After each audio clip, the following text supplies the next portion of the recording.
He has never lost a fight. Many battles, many struggles, but God has been there for me, fighting for me, winning for me. He has never lost a fight. The number of my scars, I don't know where I'm gonna get so. That's why my praise can never be the same as. Frère, je nous invite à la prière. Est-ce que tu peux dire merci au Seigneur Jésus pour la journée qui t'a accordé la grâce de passer? Disons merci au Seigneur. Prends vraiment le temps où tu es, sois disposé. Même si tu es en train de travailler, tu peux disposer ton esprit. J'aimerais que nous puissions dire merci au Seigneur pour cette journée qui nous a accordé la grâce de passer. Disons-lui merci. Dis merci au Seigneur parce qu'il t'a réveillé ce matin. Il t'a parlé, il t'a enseigné. Il t'a gardé, il t'a fortifié, il t'a conduit dans les activités que tu avais à faire. Il a veillé sur toi. Il y a des malheurs dont il t'a délivré sans que tu ne sois même au courant. Il y a tellement de choses que le Seigneur a fait. Tu sais ce qu'il a fait, mais tu ne sais pas tout. Il y a des choses que le Seigneur a fait dans le secret. Sans même t'informer. Parce qu'il t'aime, parce qu'il est le Dieu du secret. Dis-lui merci pour ta vie. Dis-lui merci parce qu'en ce moment tu es encore debout. Dis-lui merci parce que ta famille est debout. Dis-lui merci parce que tu n'as pas eu de mauvaises nouvelles. On ne t'a pas appelé aujourd'hui pour te donner une nouvelle catastrophique. Parce que Dieu a veillé. Il a veillé sur toi, il a veillé sur ceux qui te sont chers. Dis-lui merci pour ça. Dis-lui même merci pour cette soirée qu'il a choisie pour te parler. Les soirées se suivent mais ne se ressemblent pas. Il y a des soirées que le Saint-Esprit choisit pour nous parler. Dis-lui merci parce qu'il a choisi cette soirée pour te parler. Dis-lui merci pour ça. Dis merci au Seigneur pour cette soirée. Dis-lui merci. Dis-lui infiniment merci. Dis merci à Dieu pour ta vie.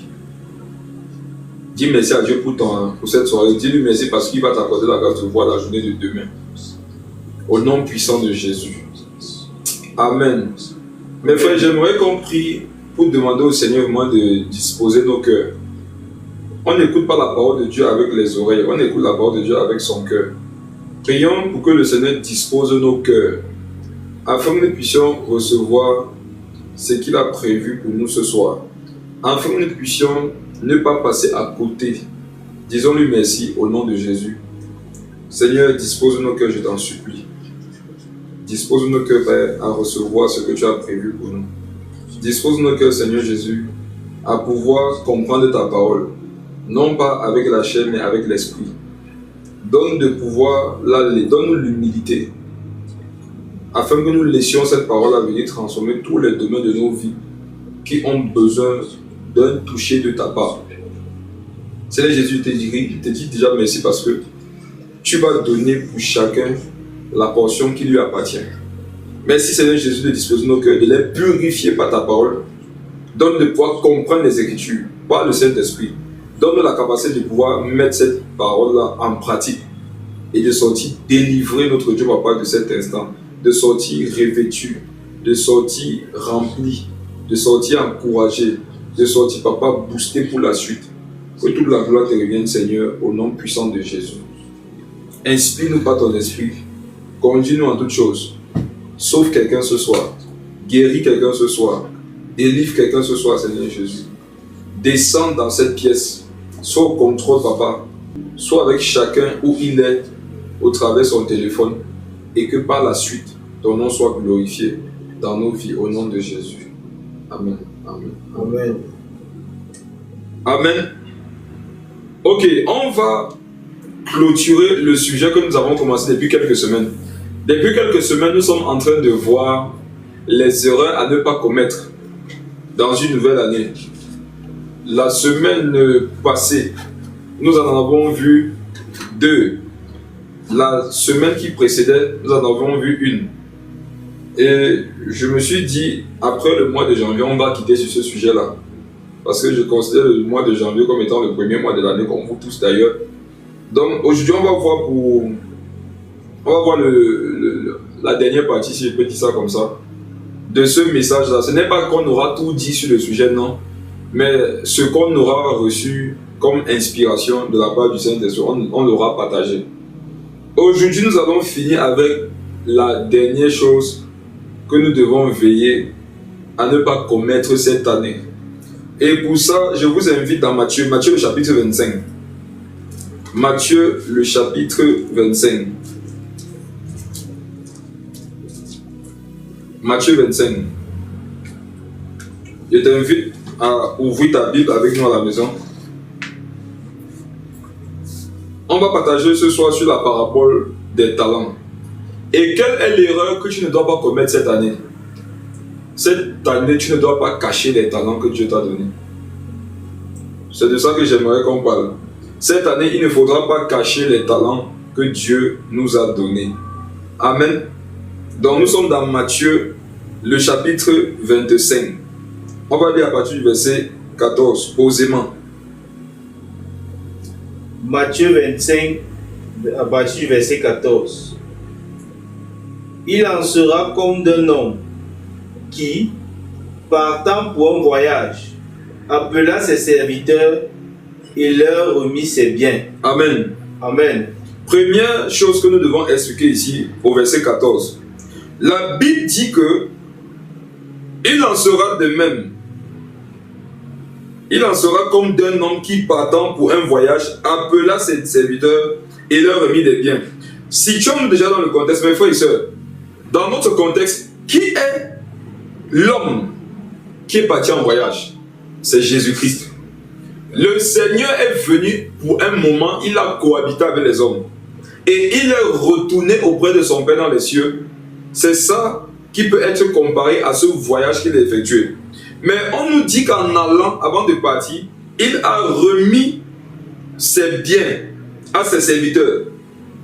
Appela ses serviteurs et leur remit ses biens. Jésus, avant de quitter la terre pour le ciel, n'est pas parti avec ses biens. Il nous a remis ses biens. Lis la fin du verset, on va voir quelque chose de choquant déjà. Et leur remit ses biens. Et leur remis quoi? Ses biens. Ok, ça veut dire que les biens en question appartiennent à qui? À Jésus, à l'homme qui a voyagé. Mais frères et sœurs, écoutez-moi très bien, je vous en supplie. Il y a des vérités, lorsque le Seigneur te les donne, on peut comprendre par là qu'il voudrait que tu ailles loin dans la vie, loin dans la foi, loin dans les profondeurs, loin dans la pratique de son caractère. Mais frères et sœurs, écoutez-moi bien, la Bible dit que Jésus, en allant, nous a remis ses biens. Ça veut dire que ces biens-là sont à notre disposition, mais appartiennent au Seigneur Jésus. Regardons maintenant les détails dans le même verset. Est-ce qu'il est dit ici qu'il nous a donné une partie de ses biens? Il leur a remis quoi? Ses biens. Mes frères, si j'ai 3 voitures, écoutez-moi bien, si j'ai 3 voitures et en allant en voyage, je te donne 2 voitures, est-ce qu'on pourra dire que je t'ai remis mes voitures et ça représente exactement ce qui s'est passé? Non.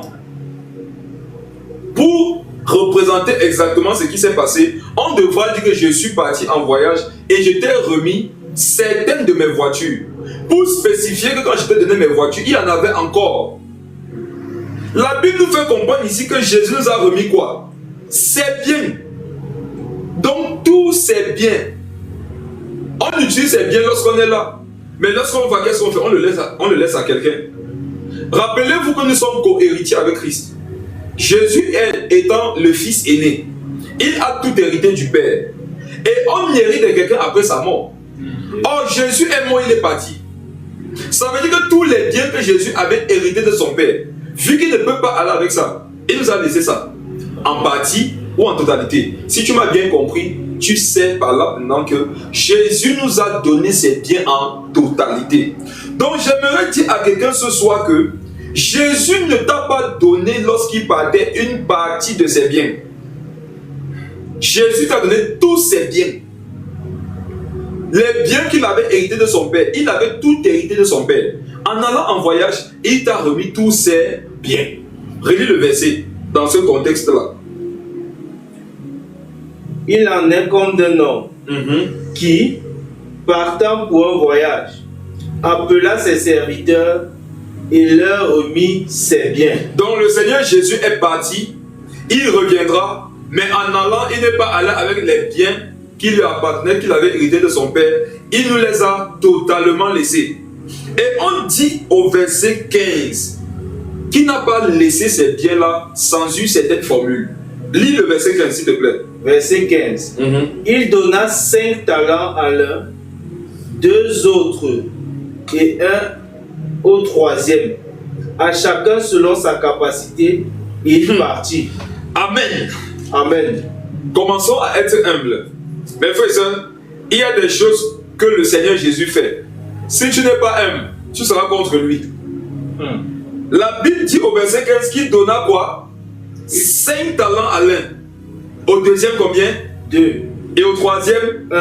Mes frères et sœurs, on nous dit que Jésus n'a pas donné ça de son propre gré. Jésus n'a pas donné ça parce qu'il aimait plus l'un que l'autre.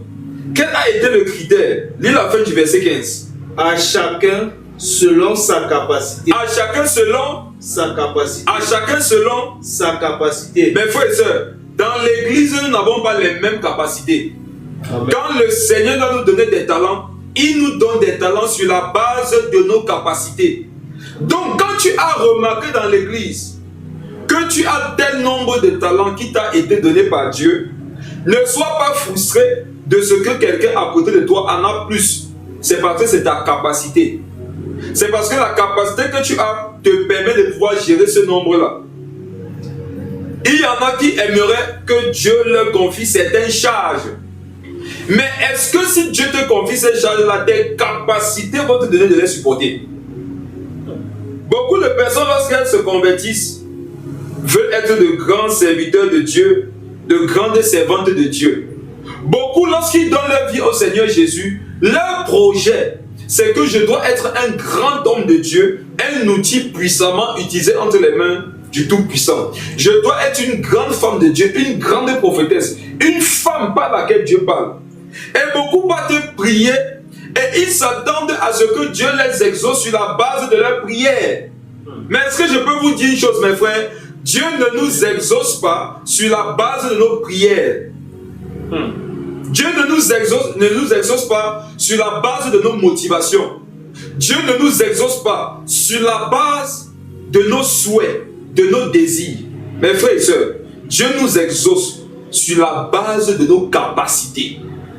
Amen. Quand tu pries, Dieu, avant de t'exaucer, regarde les capacités que tu as déjà. Donc, comment faire pour que Dieu m'exauce? Je dois augmenter mes capacités. Amen. Tu n'as pas le baccalauréat.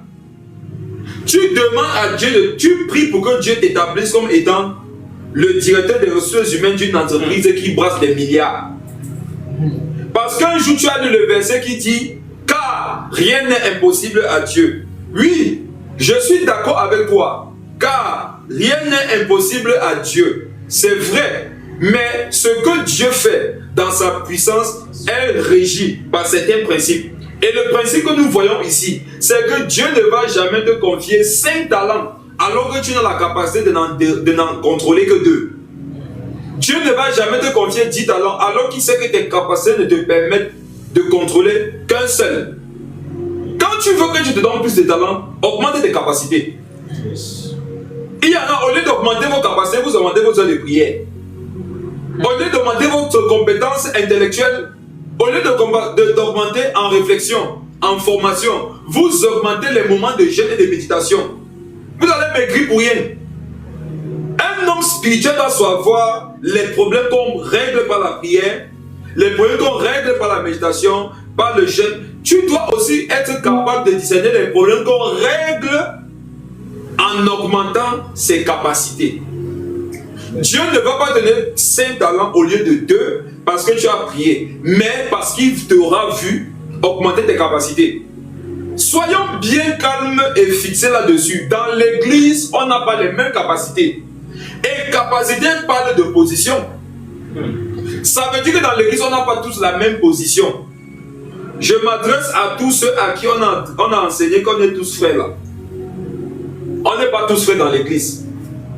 Je m'adresse à tous ceux à qui on a dit dans l'église, on est tous pareils. On n'est pas tous pareils dans l'église. Je m'adresse à ceux à qui on a enseigné qu'on est tous égaux dans l'église. On n'est pas tous égaux dans l'église. Dans l'église, on est différents. On n'est pas au même niveau. On n'a pas les mêmes dimensions.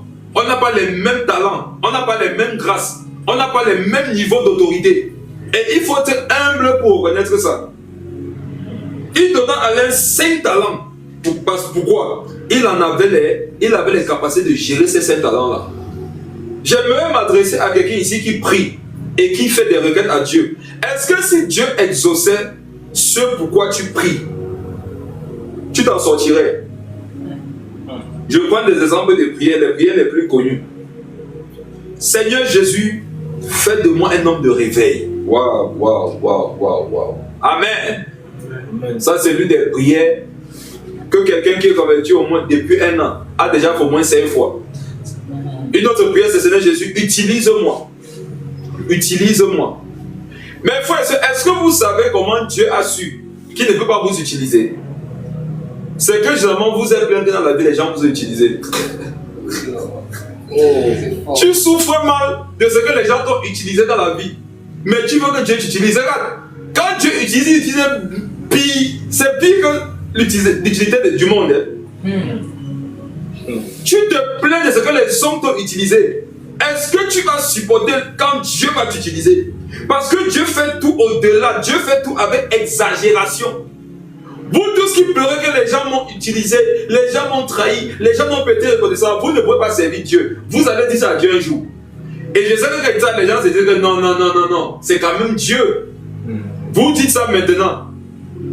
Pourquoi? Si un jour, tu as dit que j'ai fait beaucoup pour les gens, mais ils n'ont jamais été reconnaissants, tu vas dire ça à Dieu un jour quand Dieu va t'utiliser. Il ne va pas venir te dire merci. Il y en a ici qui attendent que Dieu leur dise merci. Bon, je dis ça quand je suis parti visiter quelqu'un. Hein. Petit instant de témoignage. Mais frères et sœurs, un jour, je constate qu'au milieu de nous, il y a une sœur qui ne vient plus à l'église. 1 mois, 2 mois, 3 mois, j'ai dit, hey, mais il y a telle sœur là, ça fait plusieurs mois, je ne la vois plus. J'ai demandé de ses nouvelles.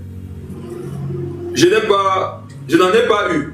Donc j'ai essayé de me rapprocher de quelqu'un qui pouvait me donner ses nouvelles. J'ai dit à la personne, est-ce que depuis tu as vu telle soeur, est-ce que vous êtes en contact? Il dit que bon, je ne la vois pas, mais on est en contact. On s'est eu récemment. Je lui dis, mais pourquoi est-ce qu'elle ne vient plus à l'église? Arrêtez vos cœurs. Arrêtez vos cœurs. Non, vous n'avez pas arrêté. Je parle, mais vous n'arrêtez pas. Je vois, vous savez que je vois. Je vois où vous êtes. Arrête ton cœur. Pourquoi elle ne vient plus? Il me dit, elle a dit qu'elle est blessée. Je lui dis pourquoi elle est blessée. Parce que tout ce qu'elle a déjà fait pour l'église, on a été ingrat. On n'a pas été reconnaissant. On ne lui a pas dit merci. J'ai dit, oh, mes frères et sœurs, il y en a, c'est comme ça que vous êtes. Vous servez Dieu et vous voulez que Dieu vous dise merci. Vous faites des choses pour l'église. Et quand vous dites pour qui est-ce que vous faites ça, vous dites j'ai fait ça pour Dieu. Qui t'a inspiré à faire ça? C'est Dieu. Mais pourquoi tu as mal lorsqu'on ne te dit pas merci? Quand tu quittes l'église, quand tu te plains, on ne m'a pas reconnu publiquement, on n'a pas dit ce que j'ai fait, tu es en train de dire à Dieu que je te sers, mais tu ne me dis pas merci. Il faut dire aux gens ce que je fais pour toi. Dis aux gens comment c'est moi qui ai acheté les chaises de cette église. Et mes frères, regardez l'hypocrisie de l'homme. Quand l'homme fait une œuvre pour le Seigneur, tu dis mon frère, vraiment merci pour tout ce que tu fais pour le Seigneur. La personne te dit frère, il n'y a pas à me remercier. Toute la gloire au Seigneur. Il n'y a pas de quoi. Je ne suis qu'un instrument entre ses mains. Ce n'est pas moi qui vis, mais c'est Christ qui vit en moi. Est-ce que j'ai la force de faire quelque chose pour Dieu? Tout ce que vous voyez là, ce n'est pas moi, c'est Dieu. Mais si on ne te dit pas merci, tu te plains, hypocrite. Écris en commentaire hypocrite. Hypocrisie. Hypocrisie. Si tu te plains dans la vie lorsque tu fais le bien aux gens qui ne sont pas reconnaissants, tu vas pratiquer ça. Quand Dieu va commencer à t'utiliser, il ne va pas te dire merci. Mais frère et sœurs, voici ce que j'ai fait comme travail de méditation un jour, je cherchais le mot merci. Je n'ai pas trouvé ça dans le Nouveau Testament. Je n'ai pas fait ça dans l'Ancien Testament. J'ai fouillé tout le Nouveau Testament. Le mot merci n'existe pas dans le Nouveau Testament. Merci n'existe pas dans le Nouveau Testament. Qui a déjà lu, même dans l'Ancien Testament, qui a déjà lu un verset de la Bible où Dieu a dit merci à un de ses serviteurs? Oh Moïse, je te dis vraiment merci d'avoir libéré mon peuple. Si tu ne les libérais pas, Moïse, ceux qui sont toujours là-bas. Oh Abraham, je te dis vraiment merci. Je te dis merci parce que tu n'as pas refusé de me donner ton fils, Isaac. Je te dis vraiment merci, Gédéon, parce que tu as accepté d'aller avec la force que tu as pour que je l'utilise pour sauver mon peuple. Mais frère, Dieu ne dit pas merci aux gens. Ça veut dire qu'on doit dire merci. Amen. Donc vous qui souffrez de l'ingratitude venant des hommes, vous souffrirez de l'ingratitude venant de Dieu. C'est pas pour dire que Dieu est ingrat. Tu comprends mon message. Tu comprends ce que je veux par là dire. Seigneur, je veux que tu m'utilises. Maintenant, quand Dieu t'utilise, tu te plains. Je suis en train de parler des talents. Vous qui pensez qu'on est la même chose dans l'église là. Il y a les vies spirituelles, ministérielles, les gens que vous voyez, vous les convoitez. Mais vous ne savez pas ce qui est attaché. Tu veux être un instrument pour Dieu. Je suis convaincu que ici, nous tous, nous avons déjà mangé dans un plat.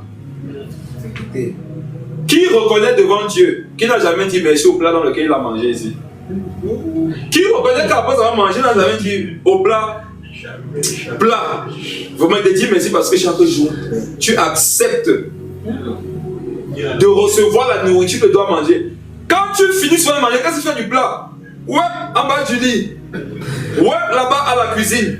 Ouais, parfois là-bas à la véranda. Est-ce que tu ressens quelque chose pour le plat? Pourquoi vous voulez absolument que quand Dieu vous utilise, il ressent quelque chose de particulier pour vous? Tu es qui? Tu n'es qu'un instrument, non? N'est-ce pas? Tu as dit que je suis qu'un instrument. Laisse donc Dieu utiliser comme un instrument. Le Seigneur, sachant que lui, il fait pire que les hommes. Qu'est-ce qu'il fait? Quand il veut t'utiliser comme un instrument, il va d'abord permettre que les hommes t'instrumentalisent. Donc quand il permet donc que les hommes t'utilisent, et il te voit tomber en dépression, pleurer, souffrir de ça, Dieu dit que tu n'es pas prête. Tu n'es pas prêt. Tu n'es pas prêt, mon fils. Tu n'es pas prêt, ma fille. Faites attention quand vous priez, soyez spirituel. Seigneur, non pas ma volonté, mais ta volonté. C'est fort, hein? Tu es sûr? Tu es sûr? Il y a des hommes, tu veux que Dieu t'utilise comme eux. Mais est-ce que tu sais le nombre de choses qu'ils peuvent supporter? Alléluia. Regardez l'image qui vient dans mon esprit. Un talent a un poids. Un talent a un poids. Le monsieur à qui on a donné un talent, est-ce qu'on est d'accord que la charge était moins sur lui que celui qui avait 2 talents? Le 2 talents pèsent 2 fois plus qu'un talent. 5 talents pèsent 5 fois plus qu'un talent. Donc, au fur et à mesure que le maître augmentait le nombre de talents qu'il confiait à ses serviteurs, la charge aussi augmentait. Yes. Tu veux que Dieu te confie 1000 talents, est-ce que tu vas porter? Est-ce que tu vas supporter?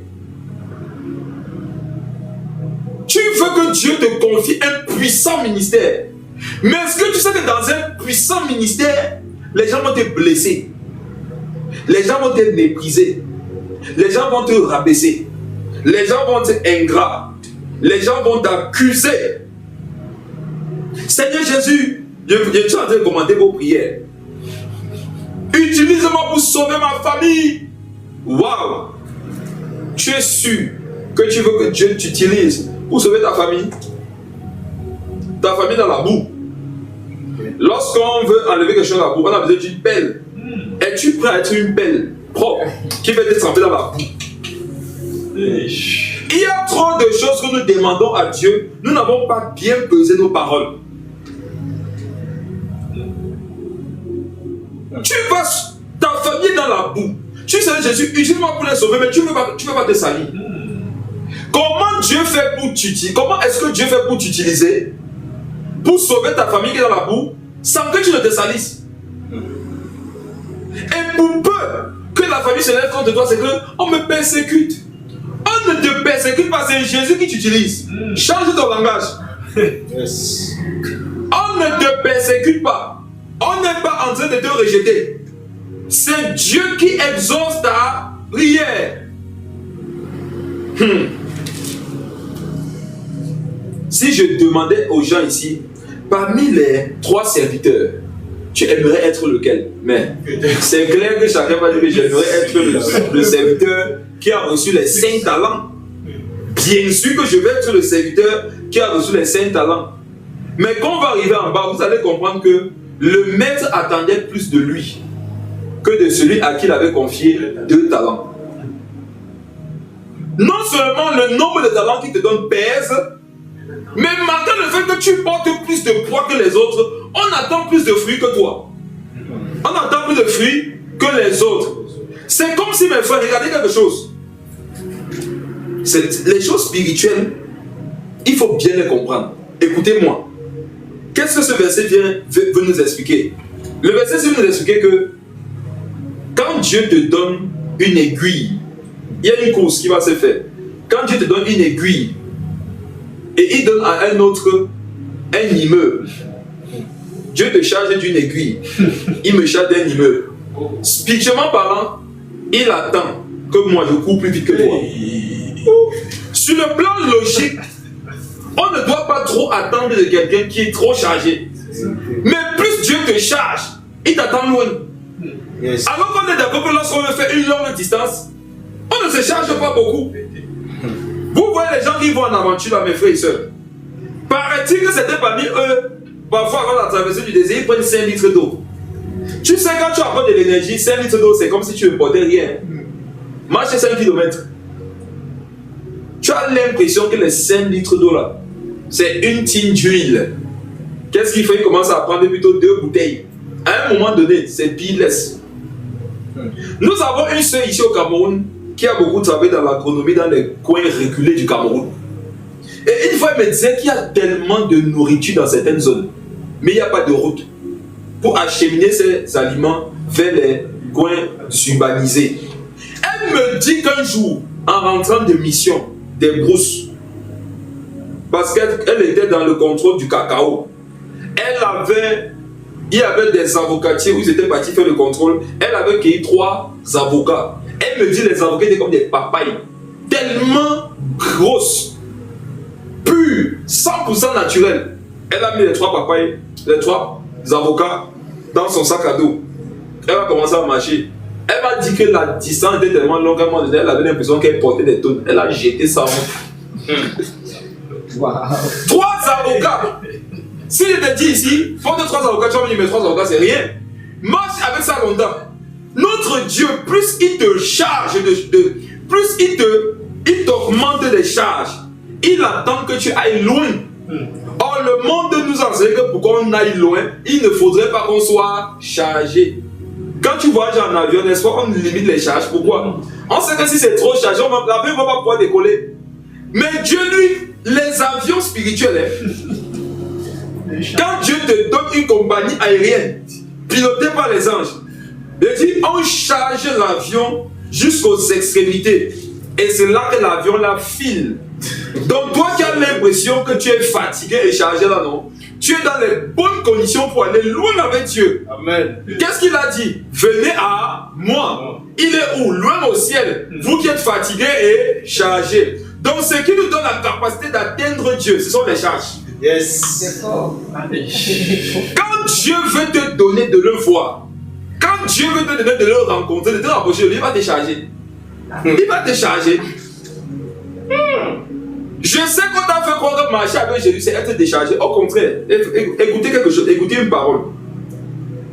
Venez à moi, vous qui êtes fatigués et chargés. Je porterai vos charges.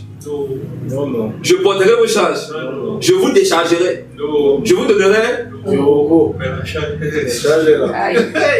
Chaque fois que tu as lu le verset, tu as compris que venez à moi, vous tous qui êtes fatigués et chargés, et je vais vous décharger. C'est pas écrit.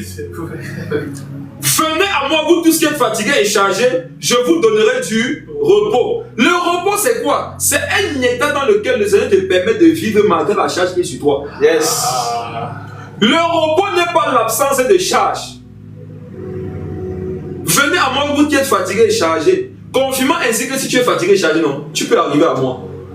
Mais si tu n'es pas chargé, tu ne pourras pas venir. Qu'est-ce qui nous a fallu vers le Seigneur? C'était nos charges. Regardez-moi ce qui concerne le péché. Nous étions chargés de péché, non? On a là Jésus. Il nous a déchargés du péché. Mais qu'est-ce qu'il a fait? Il nous a chargés de sa présence et de sa gloire. Le Seigneur ne marche pas avec les gens qui ne portent aucune charge. Yes. Si Dieu ouvre vos yeux dans l'esprit, vous allez voir que chacun porte un fardeau. Les démons portent le fardeau de détruire les âmes. Nous, on porte le fardeau de sauver les âmes. Chacun est chargé de royaume des cieux. Chacun est chargé dans l'atmosphère spirituelle. Chacun est chargé dans l'atmosphère spirituelle. Personne ne marche sans charge là-bas. Donc toi qui es dans l'église, cette année, je te pose une question. Quelle est la charge que tu portes dans ton église? Quelle est la charge que tu portes dans ta vie pour la gloire de Dieu? Quelle est la charge que tu portes dans ta famille? Vous qui avez l'impression que vous portez trop de charges par rapport à vos familles là, autant que Dieu vous en donne les moyens, c'est une manifestation de la bénédiction. Amen. Portez ces charges tant que vous pouvez. Ne vous écrasez pas. Parce que Jésus donne le repos, il ne donne pas l'écrasement. Quand les charges viennent vous écraser de la part des uns des autres, n'accepte pas. Mais le poids que Dieu te donne, il sait que tu peux le porter, il va te donner la force de le supporter. Je répète ça pour une dernière fois. Toi qui as l'impression que tu es trop chargé, c'est la preuve que tu peux marcher avec Dieu. Amen. Et vous qui avez l'impression que vous ne portez rien là, vous devez chercher une charge. Oh, et il donna 5 talents à l'un. Et je précise que 5 talents pèsent plus qu'un talent. Ça pèse plus que 2 talents. Mais toi qui Dieu a donné beaucoup de charges, il attend beaucoup de toi. 2 à l'autre et au troisième. Et 1 au troisième. À chacun. Chacun selon sa capacité. À chacun selon sa capacité. Mais frère, nous n'avons pas les mêmes capacités. Regarde, une façon de garder ton cœur. Quand tu vois ce que Dieu fait avec les autres, quand tu vois ce que Dieu donne aux autres, la chose que je dois te dire, c'est que ils ont la capacité de gérer ça. Je n'ai pas cette capacité. Point final. Amen. Amen. Point final. Ne crois pas que Dieu préfère certains de ses enfants à d'autres. Non. Dieu ne préfère pas. Dieu nous aime tous. Mais il sait qu'on n'a pas les mêmes capacités. Il y en a ici. Vous venez d'une famille. Regardez même dans vos familles entre frères et sœurs. Est-ce que vous avez les mêmes diplômes? Non. Vous venez du même père, mais vous n'avez pas les mêmes diplômes. Vous n'avez pas les mêmes métiers. Vous n'avez pas les mêmes comptes bancaires. Vous n'avez pas la même taille. Verset 16. Verset 16. Aussitôt, celui qui avait reçu les 5 talents s'en alla. Aussitôt, qui a bougé en premier? Celui qui avait reçu les 5 talents. Quand tu sens qu'il y a beaucoup de charges sur ta vie, bouge vite avant les autres. Tu as plus de travail qu'eux. Amen. Mais frères et sœurs, ne marchez jamais au rythme des gens qui ont seulement 2 talents. Ne marchez jamais au rythme de ceux qui ont seulement 1 talent. Ils ont le temps. Regardez un mystère. Nous savons que dans cette parabole, c'est fort. Regardez quelque chose. Nous savons tous que dans cette parabole-là, le maître est revenu au même moment pour les 3. Il n'a pas accordé plus de temps à celui qui avait 5 talents pour les faire valoir. Et ça, t'es parti quelque part. Dieu est en train de nous amener quelque part maintenant. Dans la parabole, on va voir la fin que le maître est revenu au même moment pour les 3. Et il voulait que pour chacun des talents, il y ait une multiplication. N'est-ce pas, on devrait dire que la justice aurait été qui donne plus de temps à celui qui a 5 talents. Parce que c'est beaucoup de travail. C'est comme si tu m'as donné 5 budgets à gérer. Tu n'en as donné qu'un à l'autre. Il a le temps. Moi, il me faut 5 fois plus de temps normalement. Le monsieur qui a reçu les 5 talents était sage. Il savait. Regardez mes frères. Souvent quand tu regardes ta vie, n'est-ce pas, ça me semble que tu as beaucoup à faire. Regardez, il y a des... Vous-même, vous savez que vous êtes en retard, non?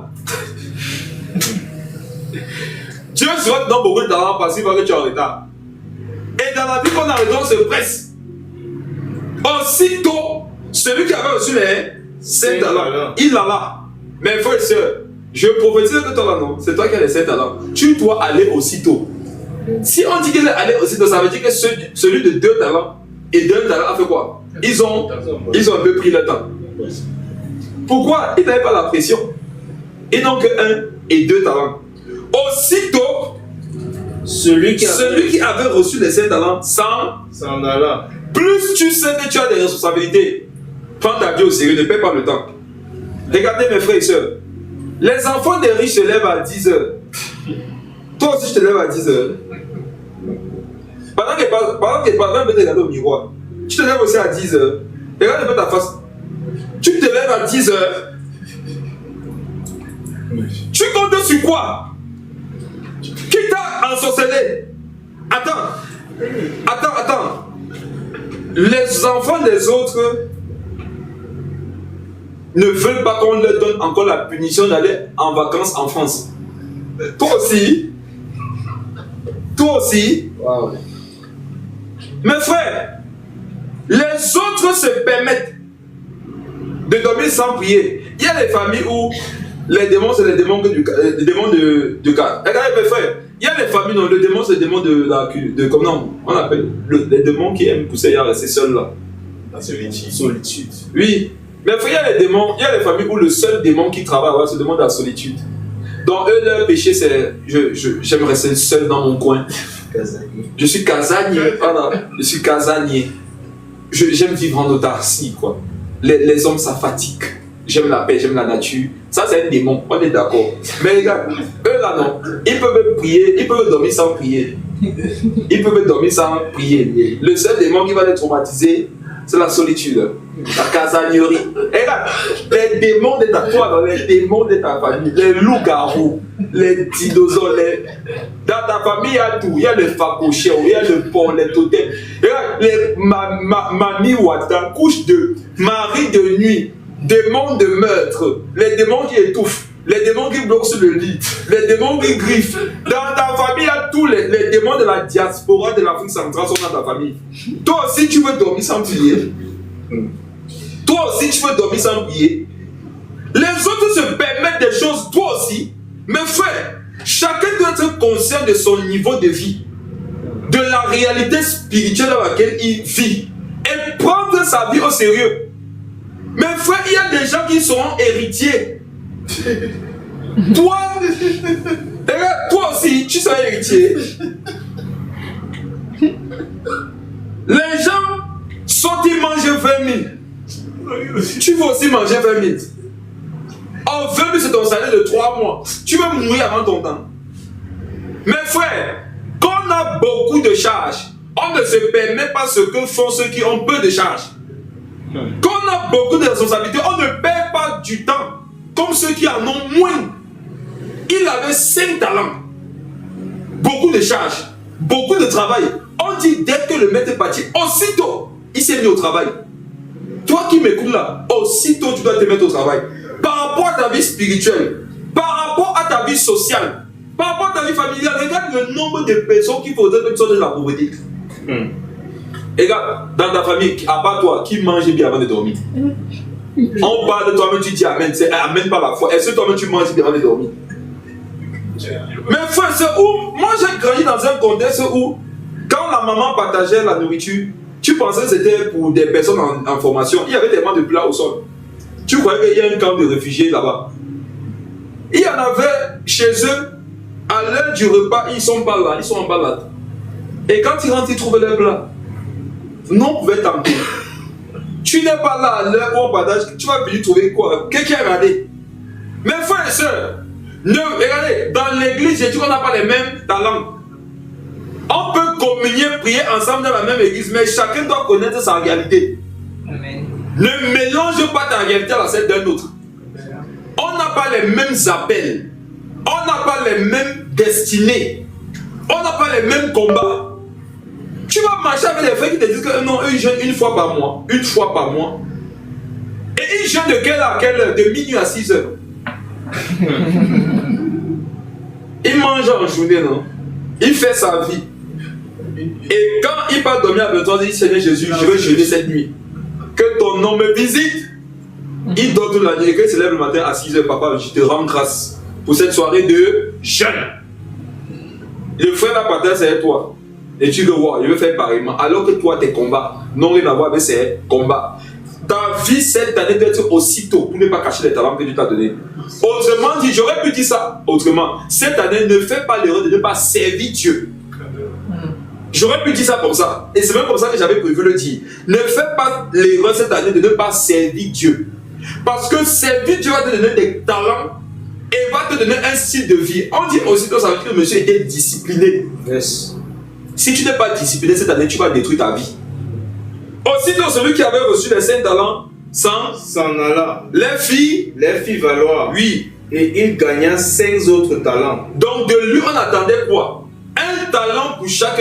On attendait un talent bénéfice pour chaque talent offert qu'il avait reçu. Yes.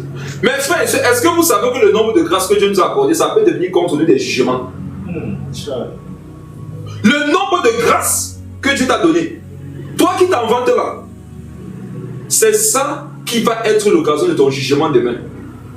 Quand on prie pour toi, le Saint-Esprit dit ici, je vois une femme, je te vais donner l'esprit de prophétie. Tu vas parler de ma part, tu vas t'utiliser dans ta famille, dans les nations, dans les églises. Lorsqu'on comme toi, bah, tu es fier. Tu devrais pleurer. Les gens qui ont la connaissance, quand Dieu leur donne ses talents, ils savent qu'ils sont dans les problèmes. Ils perdent le sommeil. Mes frères et sœurs, le Seigneur Jésus, c'est le chef d'entreprise le plus rigoureux que je connaisse. C'est le plus dur que je connaisse. C'est celui qui attend le plus de résultats.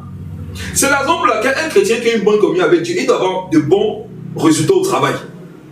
Quand tu n'as pas de bons résultats au travail, à l'école, il y a un problème dans ta communion avec Dieu. Parce que le Saint-Esprit, il est très rigoureux. Lis la suite.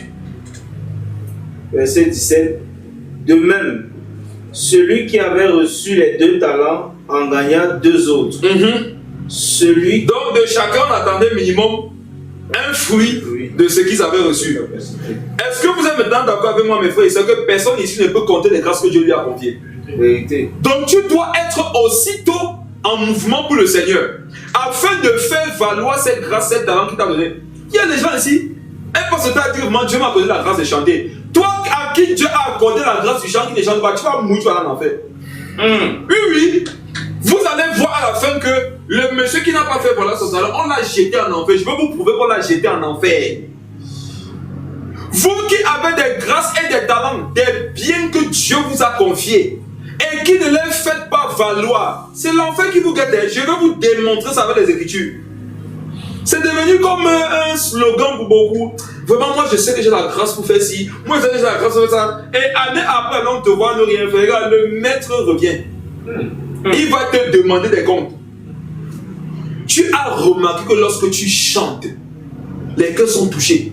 Tu veux qu'on te supplie pour que tu chantes encore? Va chanter là-bas. Yes. Tu n'as pas le choix, tu es dans les problèmes. Le seul jour où tu dois avoir les problèmes, chante. Quand Dieu t'a donné la grâce de chanter, tu ne veux pas les problèmes, chante. Je parle, ils sont là connectés. Ils sont là connectés. Ils sont là. Parce que je sais aussi dans quel Bible on a fait croire aux frères que la grâce de chant c'est pour les femmes. Toi à qui Dieu a accordé une grâce, un talent, toi à qui Dieu a donné l'un de ses biens, mais tu ne travailles pas à fructifier ce bien, ce talent, cette grâce, tu auras des comptes à rendre à Dieu. Et voilà que tu n'auras pas vécu dans l'impudicité, dans l'ivrognerie, mais tu vas subir les mêmes dommages. Tu vas avoir le même salaire que ceux qui ont vécu loin de Dieu. Comme ce serait naïf et insensé de ta part. Lis la suite. Celui qui n'en avait reçu qu'un alla faire un creux dans la terre et cacha l'argent de son maître. Amen. Amen. La Bible, ce sont les détails. Il est allé cacher sous son lit. Non, pas il est allé cacher au grenier. Non, pas il est allé cacher où? Dans la terre. Dans la terre. Écoutez bien ce que je vais partager ici. La terre, c'est l'image de l'homme. Quand Dieu a donné un talent à ce monsieur, il a conservé ça en lui-même. Ce sont ceux qui te disent que vraiment je ne me sens pas digne. Vous allez aller en enfer avec votre phrase là. Vous voyez les chrétiens qui passent à dire que moi qui suis-je pour que Dieu m'utilise? C'est un péché, ce n'est pas l'humilité. Ce n'est pas l'humilité de parler ainsi. Vous voulez donc dire quoi? Que les autres sont orgueilleux, c'est pour ça qu'ils sont levés, puisque eux-mêmes ne sont pas parfaits. Si ce n'est pas une affaire de perfection, vous voulez par exemple nous dire que ceux qui se lèvent sont orgueilleux. C'est pour ça que vous tirez sur eux. Et tu refuses de te lever pour le Seigneur, mais ceux qui se lèvent, tu tires sur eux. Le monsieur a caché le talent dans la terre. La terre, c'est l'image de l'homme. L'homme est né poussière. Il retournera poussière. Donc, c'est l'image du fait que cet homme-là, le talent que Dieu lui a donné, il a conservé ça à l'intérieur de lui. Il a refusé que le talent se manifeste. Vous tous qui êtes connectés ou qui écouterez cet enseignement, qui savez que vous avez reçu des grâces et des talents de Dieu et qui conservez ça par des fausses humilités, par des fausses formes d'humilité là, vous allez avoir des problèmes avec le Saint-Esprit. Leur langage ressemble à l'humilité. C'est que je ne me sens pas digne de parler de la part de Dieu. Moi qui On dit que Dieu veut t'utiliser, tu dis que moi si. Regardez, hier, je me suis encore mal comporté. Tu me dis que ce que Dieu utilise, c'est parce qu'il se comporte toujours bien. Laissez-moi vous donner un mystère.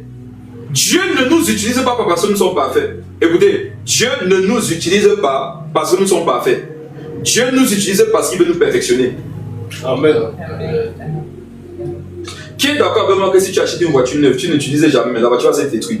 Vérité. Plus vite que si tu l'utilises. Vérité. Est-ce qu'on est ensemble? Amen. Mes frères et sœurs, quand vous avez un objet neuf, conservez-le. Il va se détruire plus rapidement que s'il est utilisé. Mystère que vous avez déjà remarqué.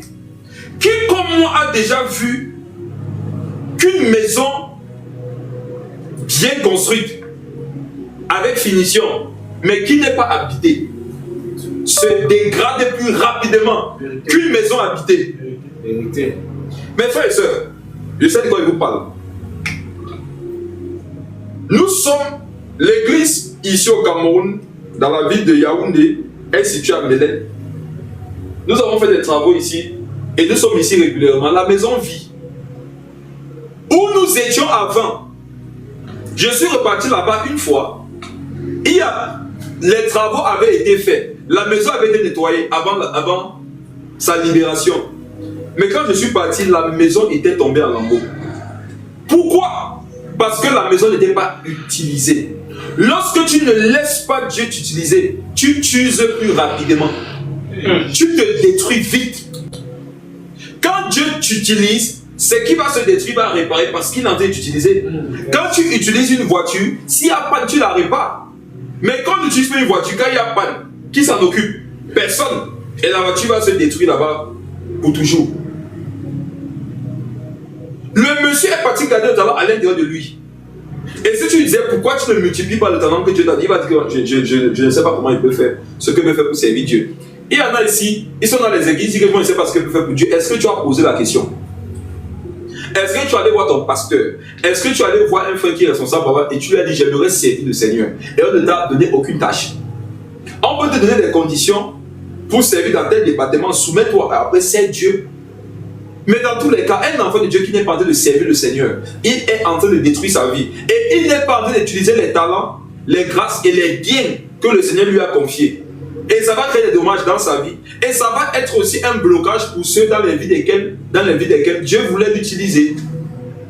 Il est parti casser dans la terre. Pourquoi tu n'utilises pas ce talent?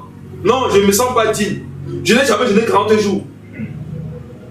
Quand tu ne veux pas que Dieu t'utilise parce que tu nous dis que tu n'as jamais fait un jeûne de 42 jours, on comprend par là que le jour où tu vas jeûner 42 jours, tu vas te sentir digne d'être utilisé par Dieu.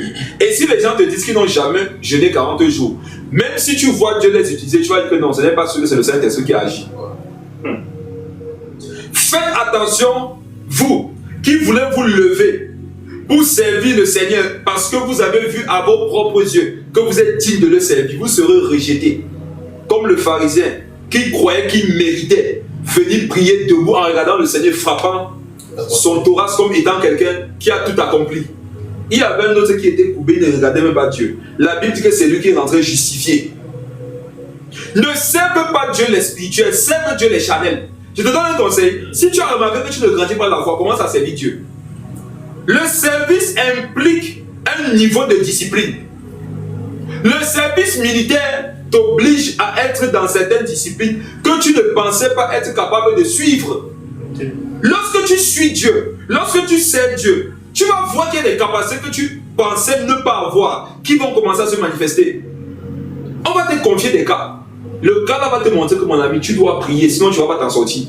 Il va y avoir des complications, des situations qui vont faire que tu vas aller fouiller ta Bible pour voir ce que le Seigneur dit de ce sujet-là.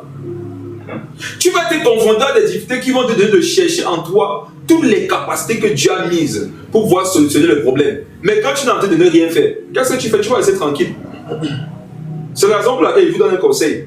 N'ouvrez jamais vos bouches contre ceux qui servent Dieu plus que vous.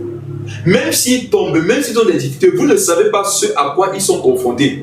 Vous voulez les aider, priez pour eux, encouragez-les, fortifiez-les, mais ne les combattez pas. Porter ses talents, ce n'est pas facile quand même. Il est allé cacher son talent dans la poussière, dans la terre, l'image de l'homme qui conserve ce que Dieu a mis. Parce qu'il dit que non, je ne suis pas prêt, je ne suis pas digne. Tu seras prêt quand? Tu ne seras jamais prêt. Et le jour où tu crois que tu es maintenant prêt pour servir Dieu là, tu es devenu orgueilleux. Qui t'a dit que tu es prêt? Être prêt, c'est accepter quand Dieu t'appelle. Et Dieu t'appelle quand? Depuis ta conversion. Depuis le jour où tu t'es converti, Dieu t'appelle à le servir. Par quel moyen? Apocalypse 12, verset 11. Par ton témoignage. Ils l'ont vaincu à cause de la parole de leur témoignage. Le premier moyen par lequel tu peux servir Dieu, c'est déjà en donnant ton témoignage. Partage ton témoignage autour de toi. Dis ce que Dieu a fait pour toi.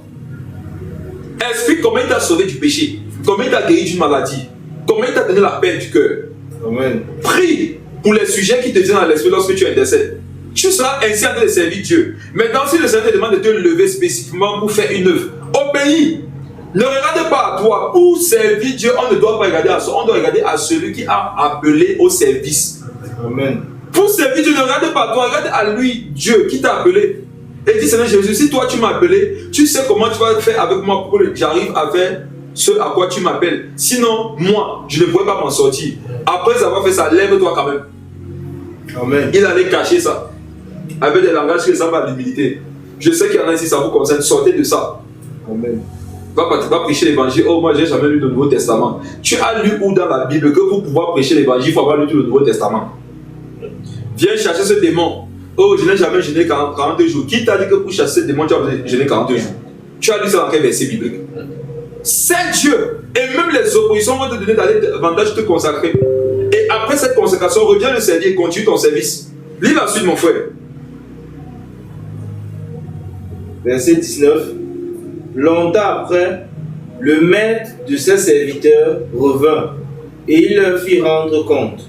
Il est revenu au même moment pour que tout le monde rende compte au même moment. Il n'a pas donné plus de temps à celui qui avait 5 talents. Il n'a pas donné plus de temps à celui qui avait 2. Il leur a donné à tous le même talent.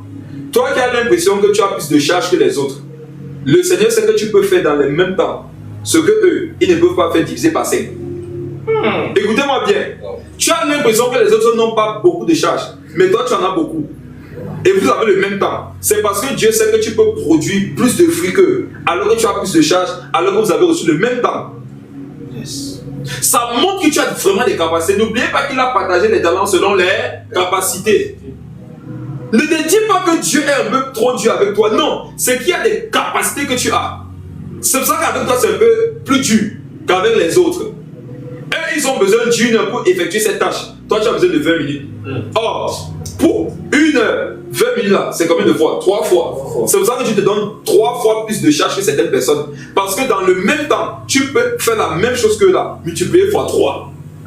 N'est-ce pas que vous-même, si vous avez une entreprise, vous allez donner beaucoup de charges à ceux qui ont beaucoup de compétences. Vérité. Parce qu'ils sont capables d'effectuer beaucoup de tâches avec peu de temps. Et ainsi votre entreprise va avancer. C'est comme ça que Dieu réfléchit. Dieu c'est un chef d'entreprise qui confie beaucoup de charges aux plus compétents. Et ils ont forcément plus de grâce et de talent et de salaire et de capacité. Lis la suite. Celui qui avait reçu les 5 talents s'approcha en apportant 5 autres talents. Et il dit, Seigneur, tu m'as remis 5 talents. Voici, j'en ai gagné 5 autres. Son maître lui dit, c'est bien, bon et fidèle serviteur. Tu as été fidèle en peu de choses, je te confierai beaucoup. Entre dans la joie de ton maître. Celui qui avait reçu les 2 talents s'approcha aussi, et il dit, Seigneur, tu m'as remis 2 talents, voici, j'en ai gagné 2 autres. Son maître lui dit, c'est bien, bon et fidèle serviteur, tu as été fidèle en peu de choses, je te confierai beaucoup. Entre dans la joie de ton maître. Amen. Amen. Mes frères et sœurs, celui qui avait reçu 5 talents et celui qui avait reçu 2 talents ont tous deux multiplié les talents au double. Amen. Qu'est-ce que le Seigneur leur dit? Écoutez quelque chose ici. On est d'accord depuis le départ que c'est l'image du Seigneur Jésus qui est parti et qui reviendra pour nous demander des comptes. Vérité. On est d'accord? Quand le Seigneur Jésus va venir, il viendra chercher qui? Bon et fidèle adorateur. Non. Bon et fidèle prédicateur. Non. Bon et fidèle hospitalier. Non. Dieu vient chercher qui? Des serviteurs. Tout ça, ça entre dans le service. Dieu veut qu'on le serve. Et il y en a ici, vous savez, le jour où on a détruit votre foi, c'est le jour où on t'a dit que pour servir Dieu, il faut être grand, il faut être prêt. On t'a effrayé avec le service de Dieu. Tu as fui ça. Alors que c'est ce à quoi Dieu t'appelait pour travailler dans ta vie, ce que tu voulais voir être travaillé avant de répondre au service de l'appel. Je dis ça autrement. On t'a fait croire que pour servir Dieu, tu dois être prêt. Or, Dieu te demande de le servir parce que tu n'es pas prêt afin qu'il te rende prêt. Yes. Le service n'est pas pour les gens qui sont arrivés, c'est pour les gens qui veulent arriver. Amen. Le service n'est pas pour ceux qui ont tout compris, c'est pour ceux qui veulent tout comprendre. Comment tu peux te perfectionner dans une œuvre dans laquelle tu n'es pas actif? Pour être perfectionné dans une tâche, il faut effectuer la tâche. Dans certaines entreprises, quand on veut recruter quelqu'un, on dit que tu dois avoir quoi? Une expérience professionnelle. Maintenant, si tu ne t'es jamais levé pour servir, quand est-ce que tu auras l'expérience? Or, il y en a, ils ne vont jamais se lever pour servir parce qu'ils disent que je n'ai pas d'expérience précédente. Comment tu auras donc une expérience si tu ne te lèves pas un jour pour commencer à servir? Entre dans la joie de ton Père, il a dit ça aux deux bons et fidèles serviteurs. Le Seigneur Jésus revient chercher des serviteurs. Et par quel moyen on peut servir Dieu? Par tout moyen. La prière, l'évangélisation, essuyer le vent, assister ton Père dans la foi, donner de l'argent pour que l'œuvre de Dieu avance. Tout ce que tu peux faire pour que l'œuvre de Dieu avance, c'est ça, servir Dieu. Amen. Jeûner là, c'est servir Dieu. Pardonner à quelqu'un qui t'a offensé, c'est servir Dieu. Parce que quand tu lui pardonnes, l'église est restée unie. C'est le service. C'est tout ce que tu peux faire pour que l'œuvre de Dieu avance dans ta vie, dans ta famille, dans l'église, dans le monde. C'est ça, servir Dieu. Jésus vient chercher des serviteurs. Et les deux ont commencé à dire quoi? Tu m'avais donné. Regardons pour celui qui avait reçu les 5 talents. Je m'en vais quelque part maintenant. Verset 20. Seigneur, tu m'as remis 5 talents. Amen. Amen. Venons maintenant au verset 22. Celui qui a reçu 2 talents dit, Seigneur, tu m'as remis 2 talents. Le langage de celui qui a reçu 5 talents, c'est quoi? Seigneur, tu m'as remis 5 talents. L'autre est venu dire quoi? Seigneur, tu m'as remis 2 talents. Alors on le langage de l'autre. Celui qui n'avait reçu qu'un talent s'approcha ensuite et dit, Seigneur, je savais que tu es. Seigneur, Je savais. c'est bon. Reviens au verset 20. Verset 20. Seigneur, tu m'as. c'est bon. Seigneur, tu m'as. Oui, tu m'as. Le deuxième, Seigneur, tu m'as. Le troisième, Seigneur, je savais. Je vais vous amener quelque part. Amen. Ceux qui ont porté du fruit ne parlaient pas d'eux. Yes. Ceux qui ont porté du fruit ne regardaient pas eux. Ceux qui ont porté du fruit ne conjuguaient pas le moi. Ceux qui ont porté du fruit disaient, malgré tout ce que je suis, non, je m'arrête sur ce que toi, tu m'as donné.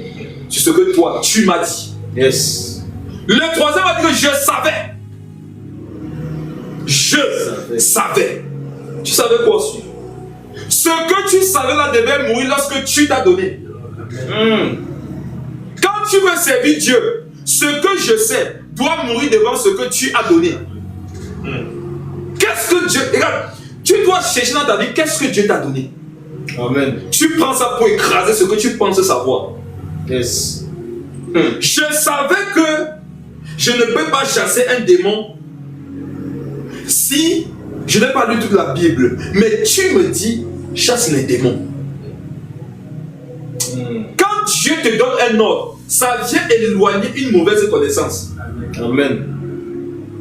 Quand ils disent tu, eux aussi pouvaient dire je, non? On comprend que pour servir Dieu, tu dois renoncer à toi.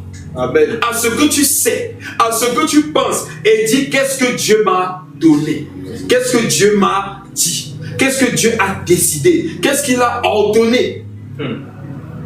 Les gens qui ont trop conscience d'eux ne peuvent pas servir Dieu. Je savais, tu savais quoi? Amen. Tu savais, tu n'as pas pu multiplier. Où est-ce que tu avais ta connaissance là? Je savais. Au lieu de dire Seigneur, tu m'as donné. Mes frères, soyez conscients de ce que Dieu a mis dans vos mains. Amen. Ne soyez pas conscients de ce que vous pensez. Que ce que vous savez et pensez meurt devant ce que Dieu vous a donné. Tu sais pourquoi? Ce que Dieu t'a donné, c'est plus que ce que tu sais. Amen. Wow. Ce que Dieu t'a donné parle plus que ce que tu penses avoir su, avoir connu, avoir appris. Yes. Ce que Dieu nous donne nous parle. Les gars, écoutez quelque chose. Faisons un exercice, mes frères et sœurs. Je te donne une machine pour extraire des fruits. Écoutez-moi bien. Je te donne des fruits. Je te donne un verre. Quel est le message? Parle fort, parle fort. Il fasse un jus de fruits. Et tu fais comment de ça? Je te donne trois choses. Une machine à fruits, des fruits et un verre. Je fasse un jus de fruits et je te donne. Et tu mets dans le... On met dans le verre. Écoutez-moi bien. Ce que Dieu donne, nous donne une connaissance. Qui doit nous donner de renoncer à notre connaissance. Yes. Dieu te donne une machine à fruits, des fruits et un verre. Il a te dit quoi? Fais un jus de fruits, mets-le dans le verre. Maintenant, toi, tu viens nous dire que moi, je savais que on doit pas prendre les jus de fruits à 12 heures. Est-ce que ça, toi, tu sors d'où? Wow. Il est même quelle heure d'abord? Toi, tu sors d'où? Wow. Ce que Dieu te donne de savoir que ce que tu dis que tu savais là, ce n'est pas la bonne connaissance à avoir. Wow. Tu savais que une fille peut marcher avec les mini-jupes. Un jour, tu rencontres le Seigneur dans la rue, il te donne le cabas. Quel est le message? Change-toi, non? Ce que tu savais, tu sais que c'est une bonne chose à conserver ou pas en fonction de ce que Dieu te donne. Amen. Dieu t'a donné le don de guérison. C'est quoi le message? Cherchez les malades et tu pries pour eux. Amen. Dieu t'a donné le don de prophétie. C'est quoi le message? Ouvre ta bouche. Je vais parler. Ouvre ta bouche. Montre-moi le témoignage de Christ. L'esprit de prophétie, c'est le témoignage de Christ. Le Seigneur t'a délivré du péché. Il t'a donné la vie éternelle. C'est quoi le message? Va dire ce que j'ai fait pour toi. Va proclamer la bonne nouvelle. Qui est avec moi? Amen. Les deux premiers avaient compris que tu m'as donné là. Ça corrige ce que je pensais savoir. Yes. Et cette année, renonce à ce que tu sais. Laisse-toi conduire par ce que Dieu t'a donné. Amen. Est-ce que quelqu'un comprend ce que j'explique? Amen. Je savais que quoi même. Regardez même ce que le monsieur savait. Même ce qu'il savait, ça nous montre qu'il devait seulement échouer. Je savais que tu es un homme dur qui moissonne où il n'a pas semé et qui amasse où tu n'as pas vanné. Les autres ont regardé le bon qui venait de leur maître. Lui, il a regardé le mauvais. Yes, il a choisi. Est-ce qu'on est ensemble, mes frères? Amen. Servir Dieu, c'est la capacité de voir le bon des gens. Amen. Et de fermer ses yeux, être aveugle sur le mauvais. Amen. Qui est aveugle comme mon serviteur. Yes. Les deux premiers ont vu ce qu'il leur a donné. Mais le troisième a vu son caractère. Vous qui regardez au caractère des gens, ça nous donne l'information que vous regardez aussi à vos caractères. C'est pour ça que vous ne vous sentez pas prêt de servir Dieu. Or, il y en a qui ne regardent pas le caractère, ils se concentrent sur les capacités qu'ils voient que Dieu leur a données. Et quand tu commences à servir Dieu sur la base des capacités qu'il t'a données, tu vas voir que ça améliore même ton caractère. Dieu t'a donné la capacité de prophétiser. Mais quand tu prophétises, tu te rends compte que tu peux te mettre encore facilement en colère. Un jour, le Saint-Esprit va te dire que toi, me regarde, tu prophétises, comment tu peux encore te mettre en colère? Voilà que comme tu avais accepté ce que Dieu t'a donné comme outil de service, ça va toucher même ton caractère. En fait, servir Dieu touche notre caractère. Amen. Il dit, je savais que tu es un maître dur. Il regardait le caractère de son maître sur lequel il pouvait s'appuyer pour ne pas porter du fruit. Et n'est-ce pas que même ce caractère de son maître devrait plutôt lui donner lui de porter plus de fruits que les autres, sachant qu'il est dur. Redis le verset. Celui qui n'avait reçu qu'un talent s'approcha ensuite et il dit, Seigneur, je savais que tu es un homme dur, qui moissonne où tu n'as pas semé et qui amasse où tu n'as pas vanné. Continue. J'ai eu peur et je suis allé cacher ton talent dans la terre. Voici, prends ce qui est à toi. J'ai eu peur et j'ai caché ton talent dans la terre. J'ai caché ton talent en l'homme. Donc, j'ai eu peur de toi, non? J'ai décidé de ne pas te servir.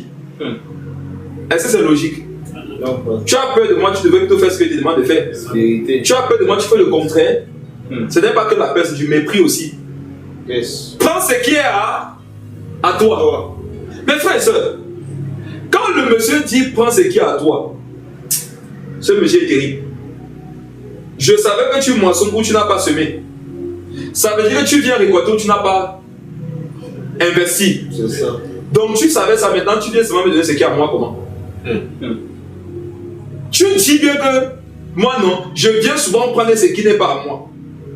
Mais tu me donnes au final seulement ce qui est à moi comment? C'est ça. Je ne sais pas si vous comprenez combien de fois c'est insensé.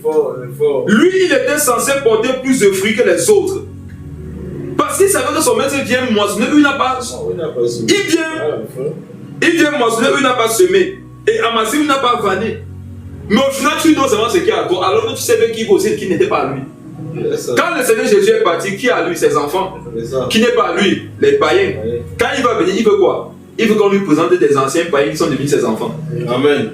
Quand Jésus va revenir, si tu n'as pas des âmes à lui présenter que tu as sauvé, tu vas aller en enfer. Yes. Un indice pour savoir que tu es en route pour l'enfer, non? Depuis des années que tu es converti, à Jésus, tu n'as converti personne à Jésus. Tu n'es pas sauvé.